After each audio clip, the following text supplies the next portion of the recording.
മത്തേസ് ന്യൂസിനോട് ബോൾ കൊടുക്കുമ്പോൾ അവിടെ നോക്കുക, ലിവർപൂൾ പ്ലേയേഴ്സ് എല്ലാം വാച്ച് ചെയ്യണം. ഒരാൾ പോലും അഗ്രസീവ്ലി അങ്ങോട്ട് ചെല്ലുന്നില്ല. ഹാളണ്ട് പോലത്തെ ഒരു ഫിസിക്കൽ പ്രസൻസ് ബോക്സിലോട്ട് റൺ നടത്താൻ പോവുകയാണെന്നറിയാം.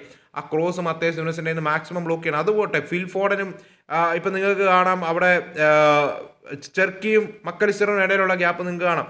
എർലിംഗ് ഹാളിൽ ബോക്സിലോട്ട് റൺ എടുത്താൽ പോകണം. അവിടെ നിങ്ങൾക്ക് കാണാം കൊണാട്ടെ ബോൾ ഇത് നോക്കുന്നുണ്ട്. ഓക്കെ, എർലിംഗ് ഹാളിൻ്റെ റൺ എനിക്ക് ബ്ലോക്ക് ചെയ്യണമെന്ന് പറഞ്ഞുകൊണ്ട്. പക്ഷേ അവിടെ ചെർക്കിനെ അവിടെ ഫ്രീ ആയിട്ട് നിർത്തുന്ന കാണാം. അവിടെ അഗ്രഷൻ നമുക്ക് മക്കലിസ്റ്ററിൻ്റെ ഭാഗത്തൊന്നും നടന്നില്ല. അവിടെ ആ ക്രോസ് ബോക്സിലോട്ട് വരുമ്പോഴേക്കും നിങ്ങൾക്ക് ഈ ഒരു സിറ്റുവേഷനിൽ കാണാം അവിടെ കൊണാട്ടയാണ് ഫേവറേറ്റ്. ഈ ഒരു ബോൾ വിൻ ചെയ്യാനായിട്ട് ഫേവറേറ്റ് ആരാണെന്ന് ചോദിച്ചാൽ കൊണാട്ടെ. ആ കാര്യത്തിൽ നമുക്ക് യാതൊരു ഡൗട്ടും ഇല്ല. പക്ഷേ അവിടെ കൊണാട്ടയുടെ തലയിൽ ബ്രഷ് ചെയ്യുന്നുണ്ടെന്ന് തോന്നും. നേരെ അത് കൊണാട്ടെ അത് മിസ്സാവുകയാണ്. എർലിംഗ് ഹാളൻ്റെ തലയിലോട്ട് വന്ന് എർലിംഗ് ഹാളണ്ട് അത് ഫിനിഷ് ചെയ്യുകയാണ്.